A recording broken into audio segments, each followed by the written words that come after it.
Romanos capítulo 9, versículos 6 al 8. No que la palabra de Dios haya fallado, porque no todos los que descienden de Israel son israelitas, ni por ser descendientes de Abraham son todos hijos, sino en Isaac te será llamada descendencia. Esto es, no los que son hijos según la carne son los hijos de Dios, sino que los que son hijos según la promesa son contados como descendientes. Porque la palabra de la promesa es esta: por este tiempo vendré y Sara tendrá un hijo. Y no solo esto, sino también cuando Rebeca concibió de uno, de Isaac nuestro padre, pues no habían aún nacido, ni habían hecho aún ni bien ni mal, para que el propósito de Dios conforme a la elección permaneciese, no por las obras, sino por el que llama. Se le dijo: el mayor servirá al menor, como está escrito: a Jacob amé, mas a Esaú aborrecí. Vamos a orar para empezar después a desarrollar el tema. Padre, gracias te damos en esta mañana. Gracias porque tú nos permites abrir nuevamente tu palabra y te pedimos que en esta mañana tú nos muestres las verdades que contienen estos versículos, Padre, y cómo podemos aplicarlos a nuestra vida. Dejamos en tus manos, en el nombre de Cristo Jesús. Amén. Como ya dije el domingo pasado, iniciamos el estudio, habíamos visto los primeros 5 versículos, donde Pablo resalta claramente la tristeza y el continuo dolor por la incredulidad de sus parientes, según la carne, como él dice, o sea, los israelitas que él tenía. Aquellos, sus hermanos, quienes gozaban de enormes privilegios de parte de Dios. Y Pablo había mencionado 9 relaciones especiales que Dios tenía solamente con su pueblo, pero eran incrédulos y estaban yendo a la condenación eterna. Pues decirle esto a un israelita o judío causaría tremendo impacto en ellos, porque estaban convencidos que por ser descendientes de Abraham tenían la salvación asegurada. Nunca comprendieron realmente la promesa de nuestro Dios, ni nunca entendieron que la salvación es solamente por fe. Pues enterarse entonces de esta verdad movería, como decimos, la estructura mental que cada uno tenía. Y podrían pensar, ¿significaría esto que Pablo estaba comunicando que Dios se había olvidado de las promesas que le había hecho a Abraham, a Moisés, a David? O peor, ¿había fallado Dios a su palabra? En el pasaje de hoy, Pablo empieza a echar luz sobre este asunto. Y bueno, lo seguirá haciendo en todo el capítulo 9, especialmente, pero también en el capítulo 10 y el capítulo 11. Y nos va a mostrar la absoluta soberanía y coherencia de Dios en sus elecciones, en sus decisiones. Y que esa soberanía de Dios en las elecciones que hace es totalmente coherente con las promesas que Él había hecho a su pueblo. Que Dios no estaba saliendo de su palabra, de su promesa, sino que estaba cumpliendo sus promesas. Entender eso, comprender eso, es muy importante para nosotros también.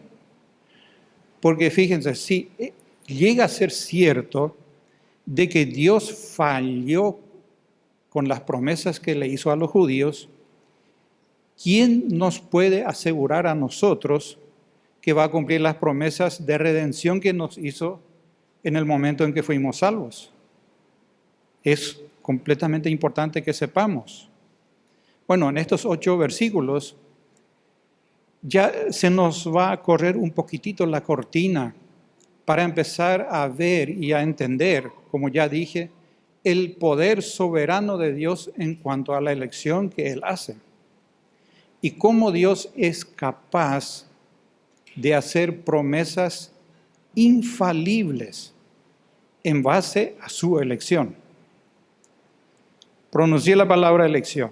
Bueno, cuando hablamos de elección, lógicamente estamos hablando de un asunto doctrinal muy espinoso en el mundo evangélico de hoy.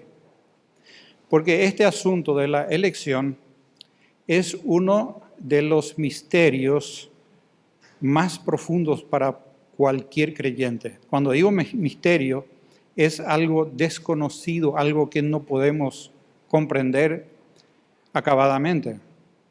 Y existen muchas divergencias alrededor de la doctrina de la elección. Si bien todos creen que existe una elección, pues lo creen de manera diferente. Y existen fuertes discrepancias al respecto. Hasta hay acusaciones, hay enemistades. No debería ser así. Menciono un solo ejemplo. Están los que creen que Dios elige para salvación a aquellos que creen en Cristo. O sea, en otras palabras, si una persona elige creer en Cristo, entonces Dios elige salvarlo. O sea, elige salvarlo porque eligió creer. Esa es la postura más común. Pero esta postura tiene un enorme conflicto, un conflicto insalvable, porque quita la soberanía de Dios. Con esa postura se pretende hacer depender a Dios de la decisión humana. Sin embargo, la Biblia nos enseña que Dios es absolutamente soberano en sus elecciones y no depende de nada y de nadie. Y hay otras posturas. Esta mañana veremos lo que la Biblia nos enseña al respecto, porque nuestra postura sobre cualquier asunto debe ser siempre la misma postura que Dios tiene sobre ese asunto. Bueno, y quizás algunos se estarán preguntando, ¿y de dónde sacan todas sus posturas, todas sus doctrinas? Pues de la Biblia. Entonces, ¿por qué son diferentes? Pues algunas posturas, algunas doctrinas se basan en algunos versículos o en un solo pasaje y contradicen otros pasajes bíblicos. Y ahí ya entramos en un terreno muy complicado, porque la Biblia no se contradice a sí misma. Dios no se contradice. Dios es coherente desde el comienzo hasta el final. En muchas iglesias, por ese motivo, no se animan a enseñar Romanos 9. ¿Por qué? Porque colisiona con aquello que están profesando. Como probablemente la mayoría ya lo sabe, en esta iglesia, la Iglesia Bíblica de la Gracia, o abreviando IBG, creemos y enseñamos la doctrina de la elección incondicional, porque forma parte de la doctrina de la gracia que nosotros abrazamos. Efesios 2:8 que leyó Alcides, porque por gracia sois salvos, no por obras. Pero antes de profundizar, vamos a hacerlo un poquitito más al final del sermón. Volvamos nuevamente al asunto que podría haber quebrantado tanto a los judíos y que Pablo sabía que iban a cuestionar duramente, sin lugar a dudas. Y es la gran duda de si Dios había roto su promesa. Porque a los ojos de ellos, Dios había fallado a su promesa si es que era cierto lo que estaba enseñando Pablo y que según ellos entendían que Dios había dado un giro y ahora la salvación se obtenía por la fe en el Señor Jesucristo. Y que además de eso, incluía también a todos los gentiles, que ellos, los auténticos descendientes de Abraham, ya no eran exclusivos como habían sido o como ellos se habían creído.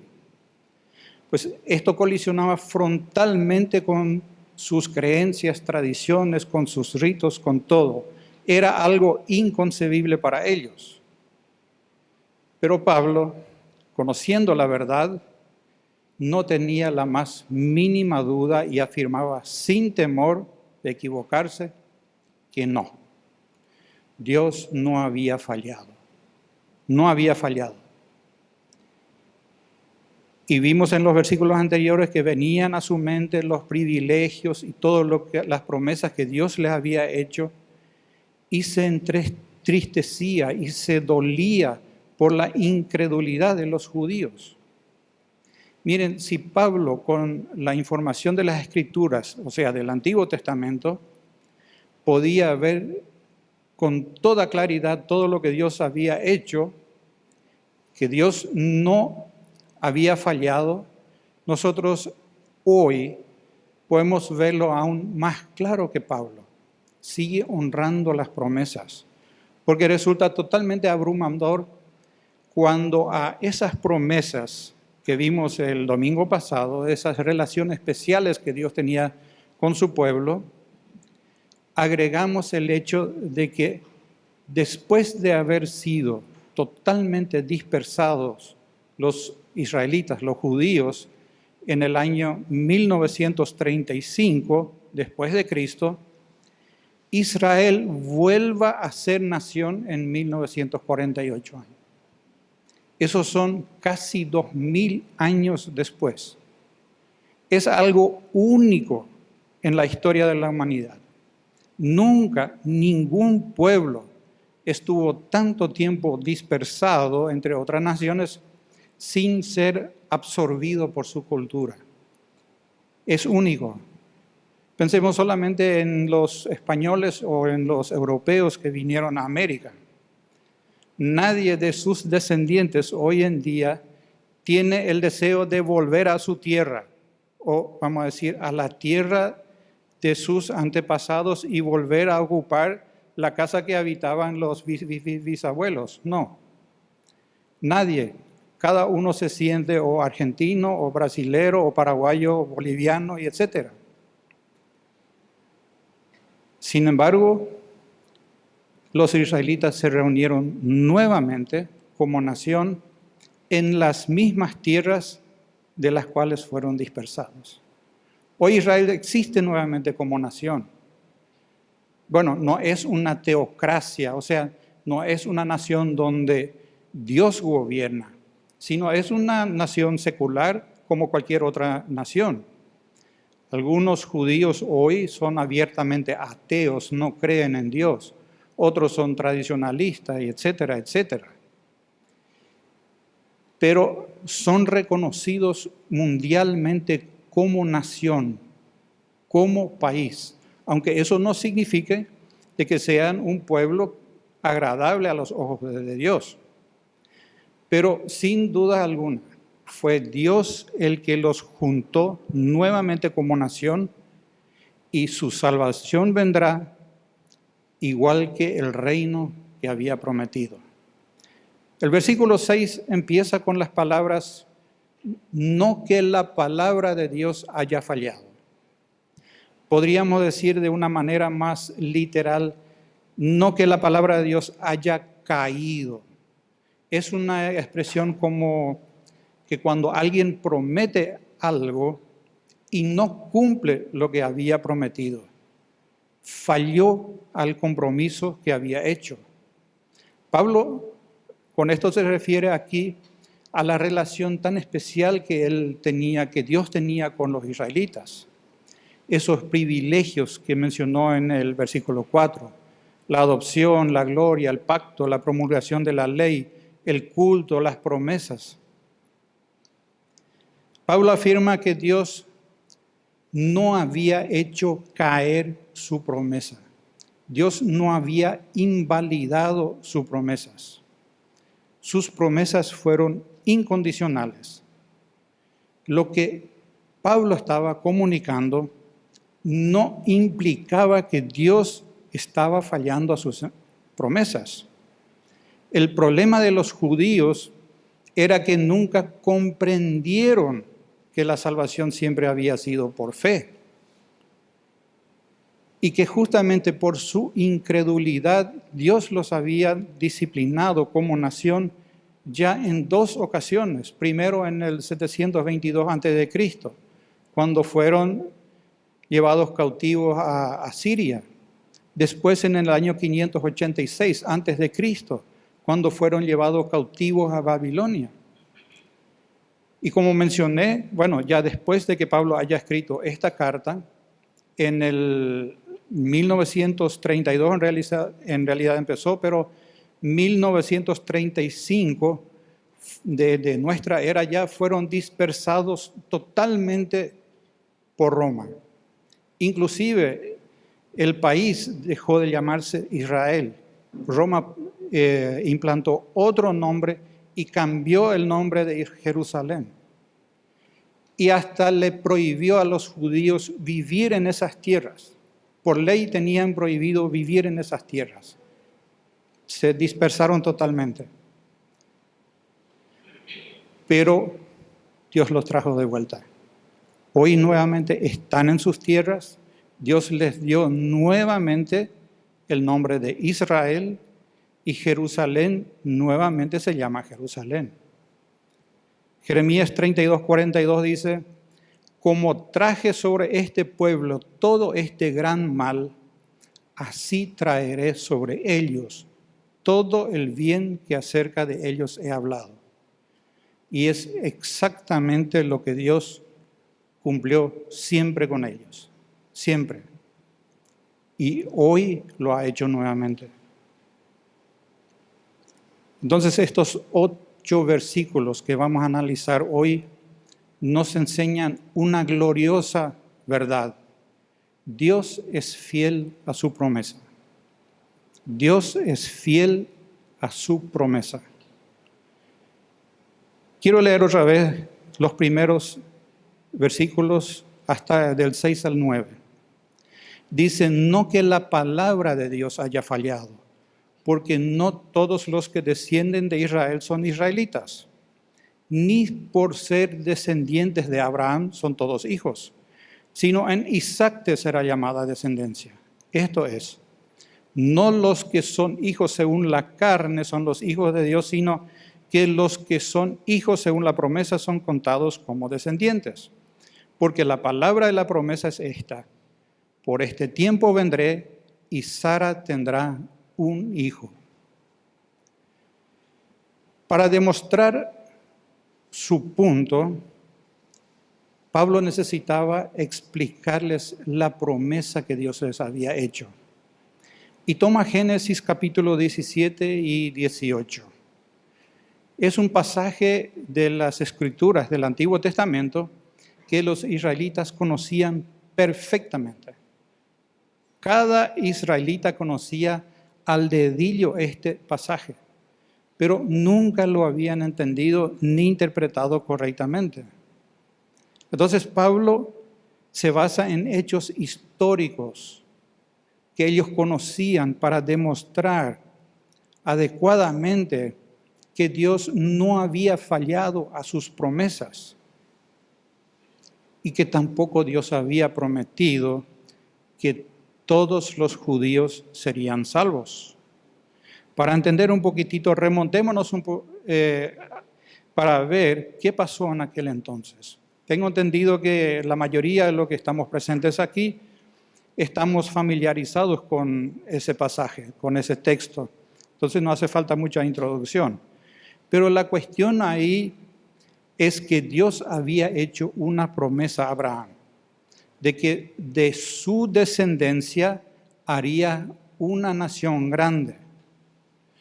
Bueno, sabemos que como la promesa tardó, y como a veces nosotros interpretamos que las promesas de Dios tardan en llegar, Sara y Abraham decidieron tomar la promesa en sus manos y darle una ayuda a Dios. Tomaron el asunto en sus manos.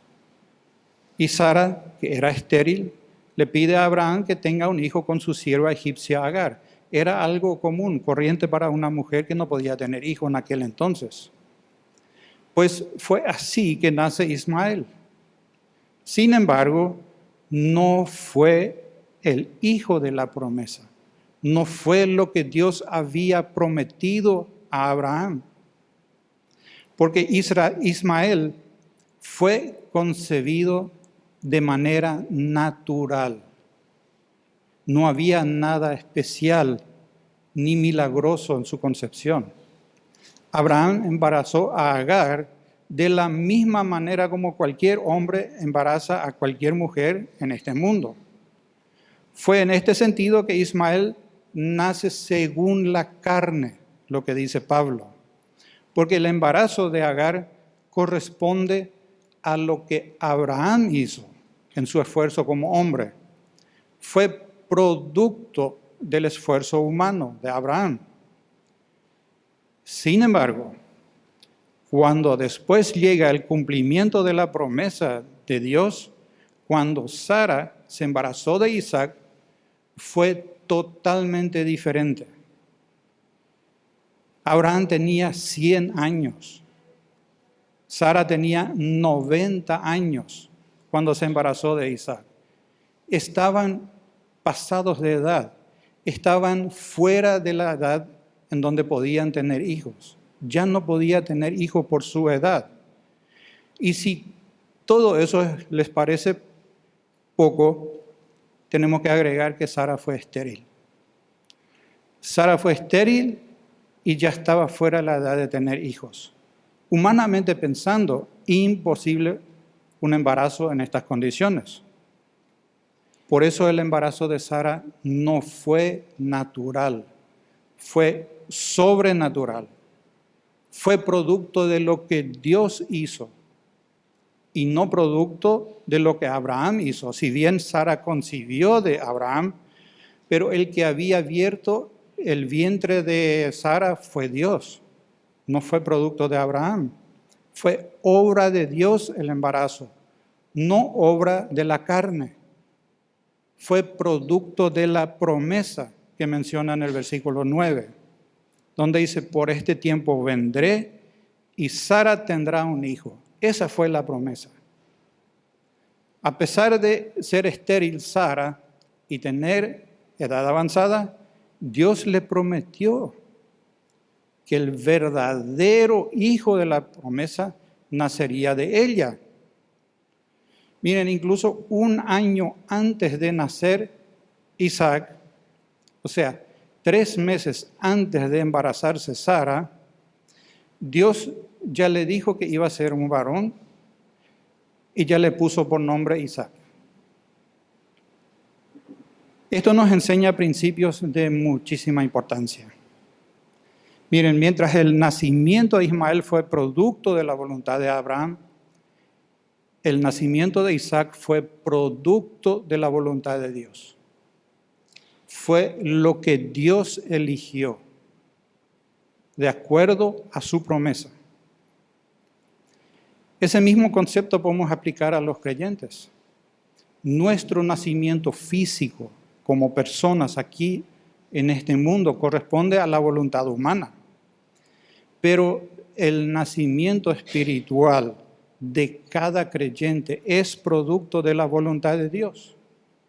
Nadie se puede hacer hijo de Dios por voluntad propia o por voluntad humana. Abraham y Sara no podían hacer cumplir la promesa de Dios por la voluntad de ellos. Solamente es posible ser hijo de Dios mediante la intervención divina. Así como fue Dios el que hizo nacer a Isaac, también es Dios el que hace nacer a cada nuevo creyente. Cada creyente es traído de la muerte a vida por la voluntad de Dios. Es justamente lo que Juan menciona en su Evangelio, capítulo 1, 13. Dice, los cuales no son engendrados de sangre, ni de voluntad de carne, ni de voluntad de varón, sino de Dios. Es lo que pasó con Isaac. ¿Te pusiste a pensar alguna vez que tu salvación obedece a la voluntad de Dios? Fue la voluntad de Dios. Sos hijo de la promesa en ese sentido, y no del esfuerzo humano. Que no fue un sermón especial que te impactó. No fue un evento especial que te convenció. Fue Dios el que decidió que sea salvo y usó medios para lograr eso. Volvamos al texto.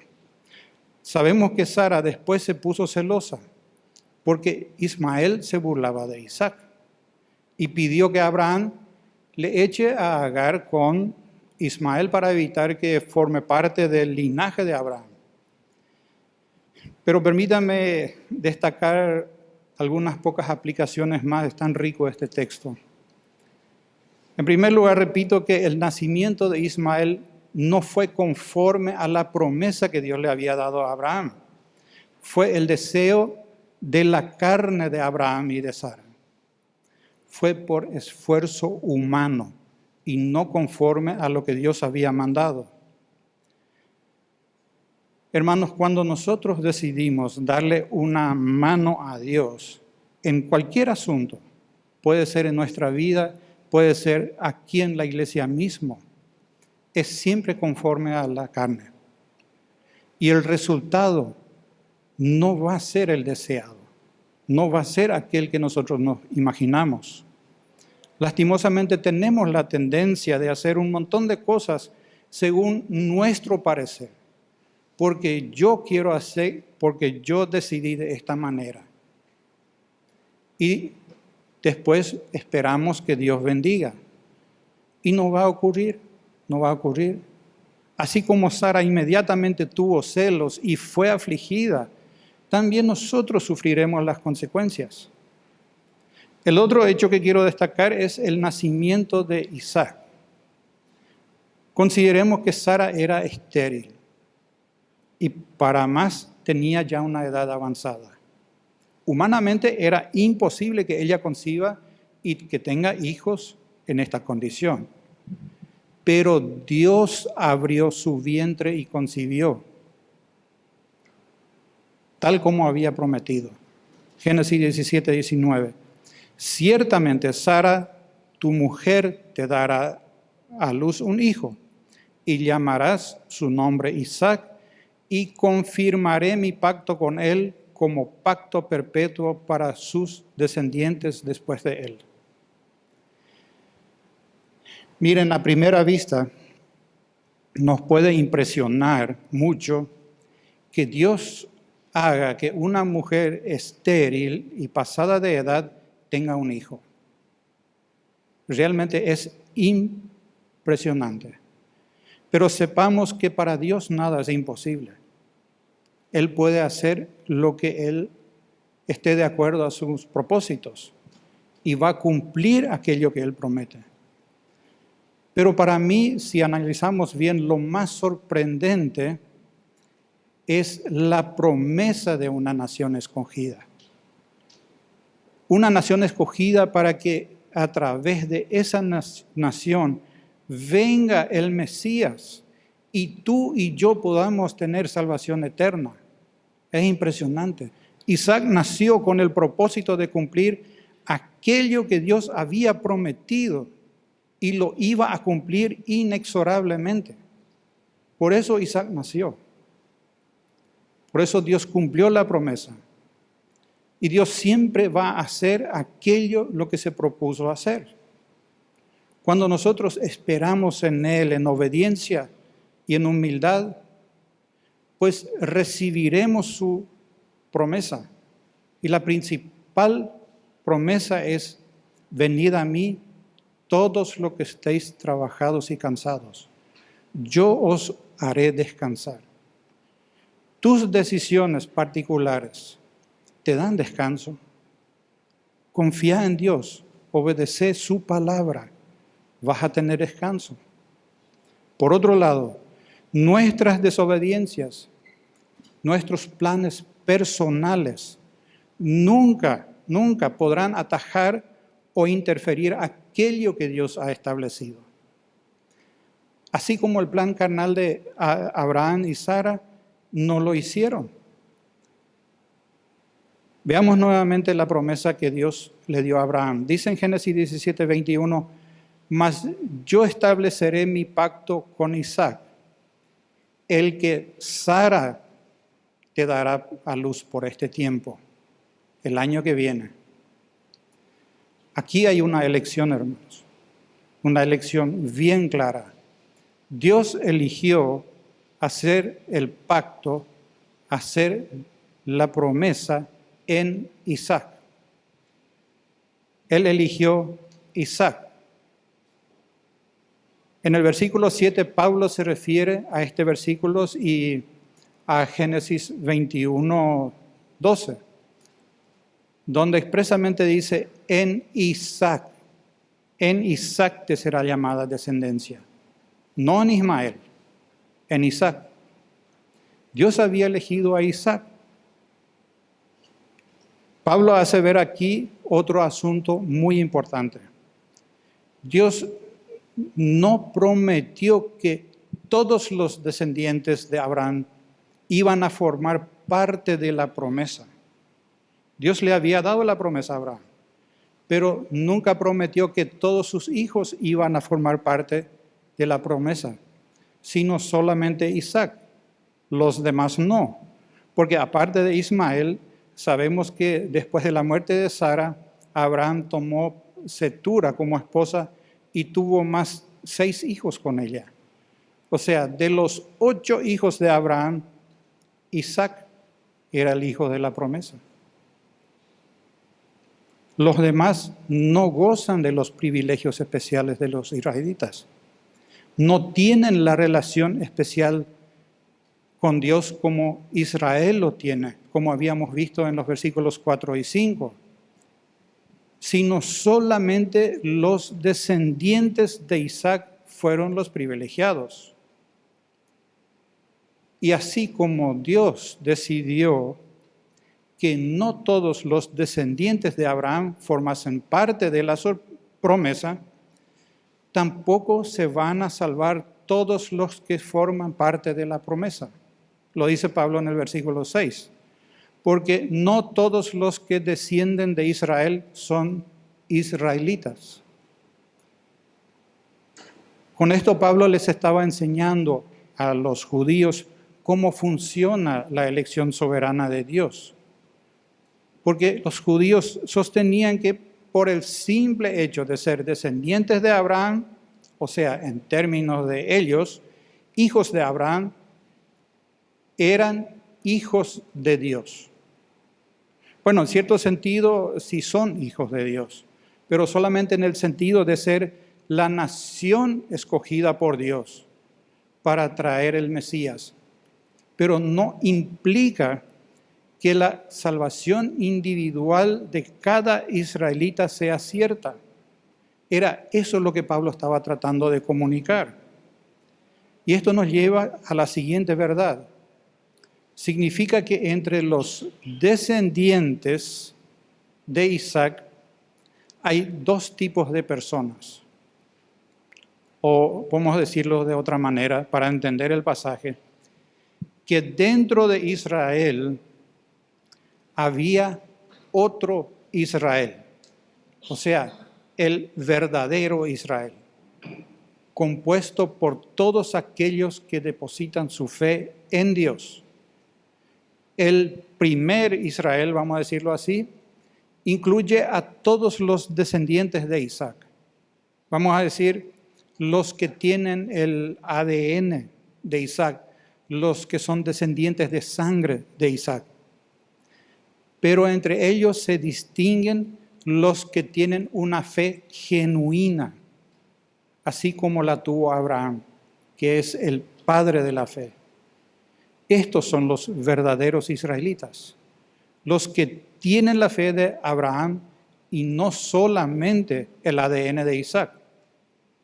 Incluye solamente a aquellos que fueron escogidos gratuitamente por Dios para ser salvos y gozar de la redención eterna. ¿Se acuerdan cuando Jesús eligió a Felipe y a Natanael como sus discípulos? Ahí utiliza el mismo término. Juan 1:47 dice, cuando Jesús vio a Natanael que se acercaba, dijo de él, he aquí un verdadero israelita, en quien no hay engaño. Natanael había puesto su fe en Dios, igual que lo había hecho Abraham. Natanael no se basaba en su linaje como lo hacían los líderes religiosos en aquel entonces. En él no había engaño espiritual. Su fe en Dios era pura y genuina. Con esto Pablo estaba demostrando que Dios lleva a cabo lo que se propuso hacer desde antes de la fundación del mundo. Y lo que está haciendo, y cómo elige hacerlo, y con las personas a quienes elige para hacerlo. Y no miran ningún mérito de nadie. Pablo en realidad utiliza dos argumentos contundentes, basados en hechos bien conocidos por los israelitas, para demostrar su punto, de que Dios no había fallado a su promesa. El primero acabamos de ver recién. Se trata de la elección incondicional de Isaac en detrimento de los demás hermanos de padre que él tenía, en los versículos 7 al 9. El segundo argumento que usa Pablo es la elección de Jacob en lugar de Esaú. Los versículos 10 al 13.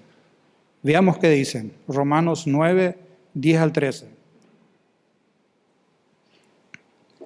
Y no solo esto, sino también cuando Rebeca concibió de uno, de Isaac, nuestro padre, pues no habían aún nacido, ni habían hecho aún, ni bien ni mal, para que el propósito de Dios conforme a la elección permaneciese, no por las obras, sino por el que llamó. Se le dijo, el mayor servirá al menor, como está escrito, a Jacob amé, mas a Esaú aborrecí. Este argumento que utiliza Pablo tiene un alcance mayor a lo que podríamos imaginarnos a primera vista. Porque después del primer argumento donde Pablo había explicado que Dios no había fallado a sus promesas al elegir hacer lo que estaba haciendo, podrían haber quedado algunas dudas. ¿Por qué dijo esto? Más de algún lector, especialmente los judíos, podrían pensar que en realidad la elección soberana de Isaac, que Pablo expuso, podría obedecer a motivos diferentes a los que Pablo estaba exponiendo. Y voy a explicar los motivos. Podría empezar que quizás algunos pensarían que Dios en realidad había elegido a Isaac porque fue el hijo que Abraham tuvo con su esposa legítima, con Sara. Y Dios respetó ese matrimonio y escogió a Isaac. Porque Ismael no fue un hijo matrimonial. Y encima de eso su mamá Agar fue una sierva egipcia. Y bueno, los demás hijos de Abraham que tuvo con Cetura, bueno, fueron de segundas nupcias. Para refutar y evitar cualquier duda o eventuales cuestionamientos, Pablo utiliza un ejemplo contundente y trae a memoria de ellos la historia del nacimiento de los hermanos mellizos, Esaú y Jacob, que todos conocían. todos conocían. Porque con ese evento le era posible a Pablo redondear el asunto del propósito de Dios conforme a la elección que menciona en el versículo 11. No nos olvidemos que está demostrando que Dios no falló en su promesa y que la elección divina es consecuente con la promesa. Veamos entonces. Esaú y Jacob nacieron del mismo padre, Isaac, de la misma madre, Rebeca. Aquí no había diferente madre ni diferente padre. Y para colmo eran mellizos. Se habían gestado los dos al mismo tiempo en el mismo vientre. Encima, Esaú nació un poquito antes que Isaac. O sea, le correspondía la primogenitura a Esaú. Eso significa que el linaje de Isaac se debería contar principalmente del lado de Esaú. Sin embargo, Dios le hizo saber a Rebeca antes de que nazcan que aquí las cosas se invertirían, que el mayor serviría al menor. En otras palabras, para las costumbres de aquel entonces, esto significaba que la primogenitura iba a pasar a manos de Jacob. ¿Y por qué? ¿Por qué? Simplemente porque Dios amó o eligió a Jacob y aborreció a Esaú. ¿Y cuál fue el motivo por el cual Dios amó a Jacob y aborreció a Esaú? Pues ninguno. No había motivo. No había. Pues dice bien claro que no habían hecho ni bien ni mal. No habían hecho absolutamente nada para inclinar la balanza a favor de uno o a favor de otro. Fue exclusivamente para que el propósito de Dios conforme a la elección permaneciese, no por las obras, sino por el que llama, dice en el versículo 11. Porque aquí no jugó ningún rol ni la madre, ni el padre, ni hubo otra cosa que pueda interferir. Ni el padre falló a tomar una sierva, como hizo Abraham, o que se trate de segundas nupcias o alguna otra cosa que podrían inventar, porque en realidad ni la sierva egipcia ni las segundas nupcias eran razones válidas, pero Pablo necesitaba aclarar y ser contundente. Sino aquí fue la elección de Dios para que cada israelita se dé cuenta y para que tú y yo sepamos que Dios elige al que elige por su soberana voluntad.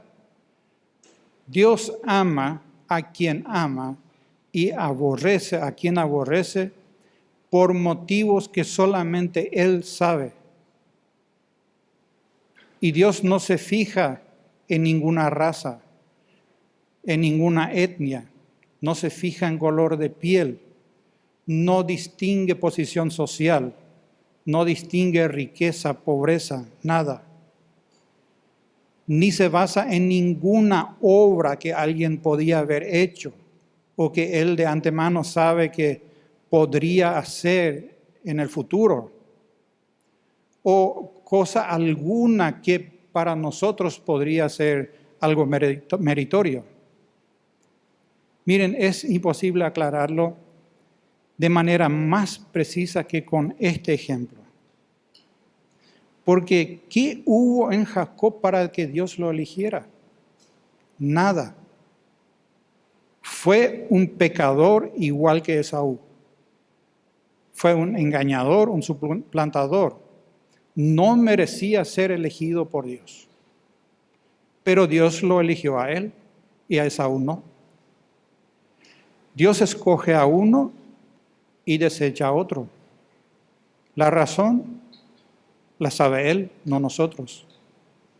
Forma parte de las cosas secretas de Dios, como dice en Deuteronomio 29.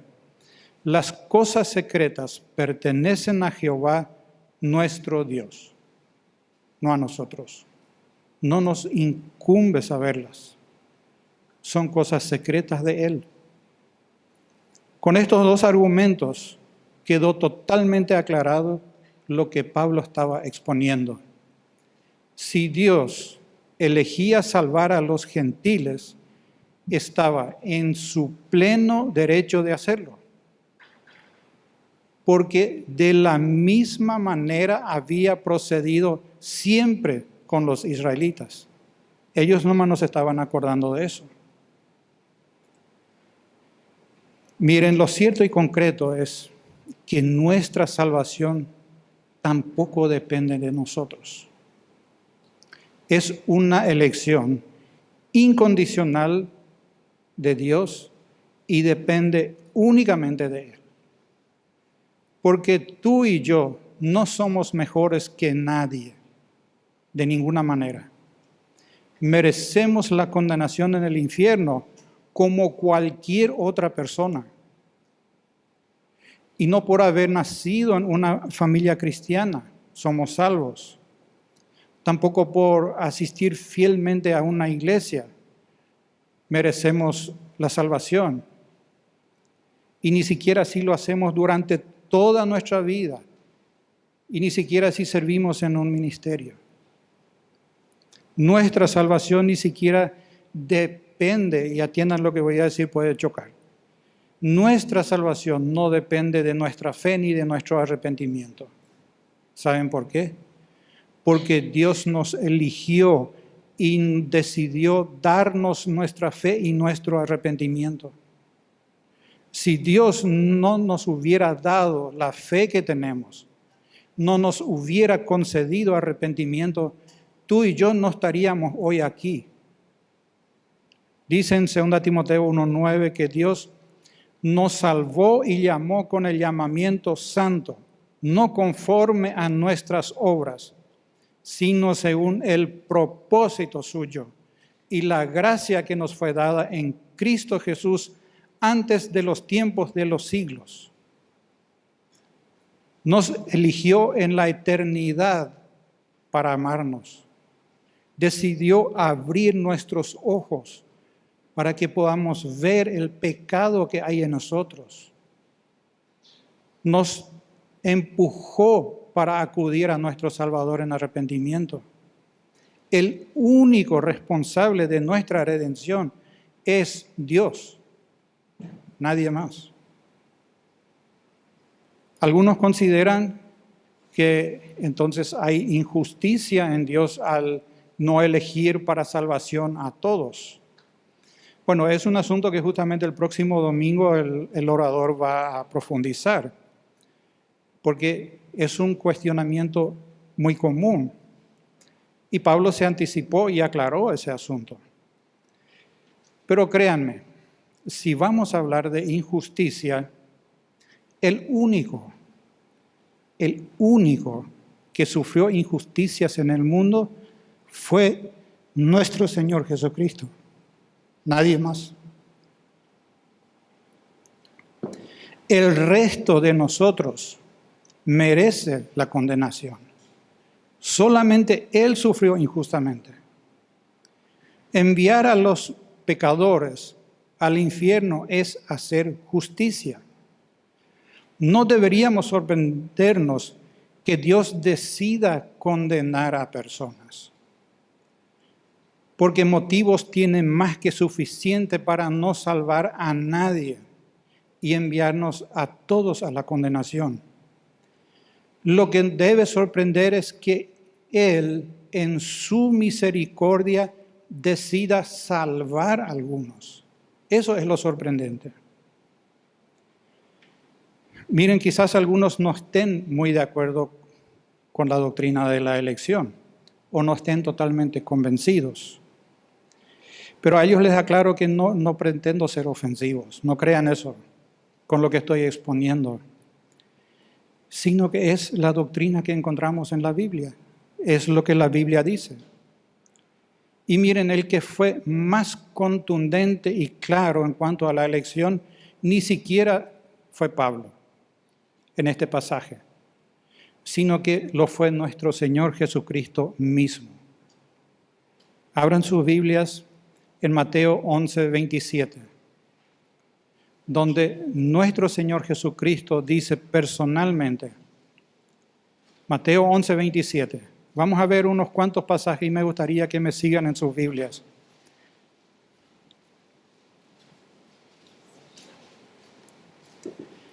Mateo 11:27. Todas las cosas me fueron entregadas por mi Padre, y nadie conoce al Hijo sino al Padre, ni al Padre conoce a alguno sino al Hijo. Y atiendan. Y aquel a quien el Hijo lo quiera revelar. A quien el Hijo lo quiera revelar. Si tú y yo somos creyentes, si llegamos a conocer a Dios, es porque el Hijo nos lo quiso revelar. No fue porque nosotros decidimos conocerlo. Fue por su gracia y misericordia que Él nos reveló la verdad. Eligió hacerlo. Otro pasaje, Juan 10:16. Juan 10:16. Dice, también tengo otras ovejas que no son de este redil. Aquellos también debo traer y oirán mi voz, y habrá un rebaño y un pastor. Este versículo es conmovedor.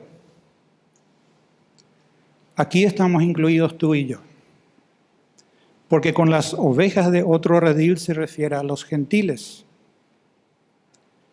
Cuando Jesús pronunció estas palabras hace 2000 años, ya nos conocía por nombre y apellido. Ya éramos suyos, porque dice textualmente, tengo. No dice, voy a tener si es que creen en mí. Tampoco dice, si los creyentes son fieles y predican mi palabra, probablemente tenga. No dice así. Habla en términos de presente. Ya las tiene. Hace 2000 años.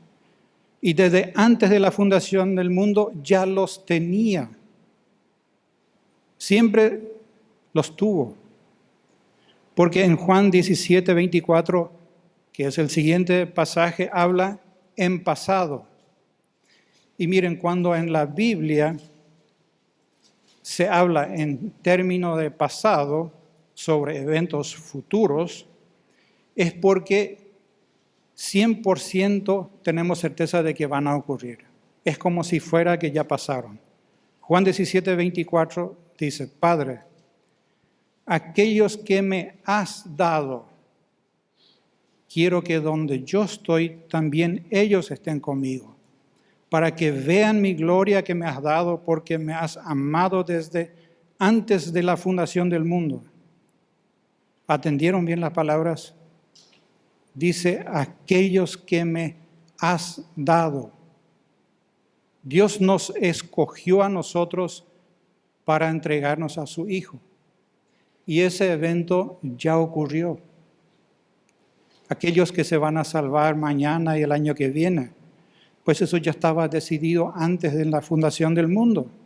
Ya se llevó a cabo ahí. Ahora simplemente se desarrolla lo que Dios decidió. Bueno, entonces, ¿para qué predicamos? ¿Para qué predicamos si ya fueron elegidos los que se van a salvar? ¿Verdad? No tiene sentido. Pues porque Dios decidió. Dios decidió que mediante la predicación de su palabra, se salven aquellos que Él escogió. Es así de sencillo. 1 Corintios 1:21. Pues ya que en la sabiduría de Dios el mundo no conoció a Dios mediante la sabiduría, agradó a Dios salvar a los creyentes por la locura de la predicación. Interesante término, ¿eh? La locura de la predicación. Impresionante, y sí. Para el mundo es una locura lo que nosotros hacemos. Una locura que hoy estemos aquí reunidos. Que cada domingo a la mañana vengamos. Porque encuentran tantas cosas mucho más atractivas que la palabra de Dios. Una locura. ¿Quién se va a perder el sueño un domingo a la mañana? Es una locura. Pero nosotros debemos predicar y testificar de nuestro Señor Jesucristo. Y a todos los hombres. No sabemos quién se va a salvar. No sabemos quién es el elegido. Deberíamos ver a todos los inconversos como escogidos, porque no sabemos quién se va a salvar. Aquel que rechaza, bueno, aquel no fue, pero el Espíritu Santo se va a encargar de eso. Después de exponer todo esto, quizás a más de alguno se le habrá quedado un peso en su corazón y se esté preguntando lo siguiente: ¿y cómo yo sé si soy elegido o no? ¿Cómo sé si yo estoy entre los elegidos o no estoy? Es lo que me confesó un joven de nuestra iglesia, que él se había cuestionado eso. ¿Qué pasa si no soy elegido y toda mi vida asisto a la iglesia y después me voy a la condenación? Tremendo. Pues me gustó mucho la sugerencia que dio un conocido orador y quiero tomar prestado el consejo que dio. Y dice así: si se te presentan dudas sobre si sos elegido o no, tenés dos opciones para averiguarlo. La primera opción: conseguite una escalera muy larga, tan larga que llegue al cielo. Subite y revisá en el libro de la vida a ver si tu nombre está ahí. Pero como eso es imposible, eso no se puede hacer, te queda solamente la segunda opción. Arrepentite. Arrepentite de todo corazón de tus pecados y cree en el Señor Jesucristo como tu único Salvador. No existe otra opción para ser salvo. Es la única. Y el Espíritu Santo te va a confirmar tu salvación. Siempre lo hace. Siempre. Estoy más que seguro que en esta mañana hay personas presentes que un tiempo atrás, no sé, un año, 10, 20, 30, jamás se hubieran imaginado estar sentado un domingo a la mañana en la iglesia. Jamás se hubieran imaginado agarrar la Biblia y creer que es la palabra de Dios viva y santa. Jamás se hubieran imaginado estar sirviendo hoy como maestro en la escuela dominical o servir en un ministerio. ¿Y cómo es posible? Cuando Dios te llama de las tinieblas a la luz, cuando Dios te llama de la muerte a la vida, te transforma. Tenés una nueva vida y todo es posible. Miren, la elección, la que estaba exponiendo, es sin duda alguna responsabilidad exclusiva de Dios. Exclusiva. Pero con esto no todo está hecho. Queda algo que hacer para nosotros. Y la responsabilidad tuya y mía es acudir al llamado y arrepentirnos y creer. Arrepiéntete y cree. Esa es tu responsabilidad, esa es mi responsabilidad. Concluyendo, hermanos, quiero que meditemos en las siguientes verdades. Entender la doctrina de la elección, miren, en lugar de enorgullecernos y mandarnos la parte como lo hacían los israelitas, de que sí, nosotros somos los elegidos, no. Debería llevarnos a un profundo sentido de humildad, porque nunca vamos a comprender totalmente de este lado del cielo cómo funciona, ya que los pensamientos de nuestro Dios no son como los nuestros. No deberíamos entrar en discusiones necias con nadie. Estas no llevan a ninguna parte. Solamente deberíamos gozarnos de nuestra salvación y nada más. También debería producir en nosotros una gratitud profunda. Saber que Dios nos escogió sin miramientos, sin merecerlo, sabiendo de antemano que íbamos a ser pecadores, es totalmente abrumador. No podremos agradecerle de manera correcta por un regalo tan grande, ni aquí en la tierra, y tampoco la eternidad entera será suficiente para agradecerlo. Lo único que podemos hacer aquí en la tierra es vivir en obediencia a sus mandatos como agradecimiento. Es lo que nos toca hacer. Y como ya mencioné, la doctrina de elección incondicional no elimina la necesidad de predicar el Evangelio. Lo tenemos que hacer. Dios no solamente eligió salvar por gracia a los suyos, como leímos al comienzo, sino también escogió los medios para hacerlo. Los medios son la oración y el evangelismo. La oración y la predicación de la palabra. Nadie se va a salvar sin escuchar el evangelio. No ocurre. Debemos hacer el máximo esfuerzo por las almas perdidas. No sabemos quiénes se van a salvar. Eso está en el campo de Dios. Pero debemos procurar de alcanzar a todos. Pablo lo hacía, 2 Timoteo 2:10. Por tanto, todo lo soporto por amor de los escogidos, para que ellos también obtengan la salvación que es en Cristo Jesús con gloria eterna. Vamos a orar. Padre, gracias te amo por tu palabra. Y Padre, al analizarla, nos quedamos maravillados. Nos quedamos maravillados por la forma en que tú procedes, Padre. Y más nos maravilla que tú nos hayas escogido para salvarnos. No lo merecemos, Padre. Y fue porque tu Hijo Jesucristo vino a esta tierra y entregó su vida en obediencia tuya, pero para salvarnos.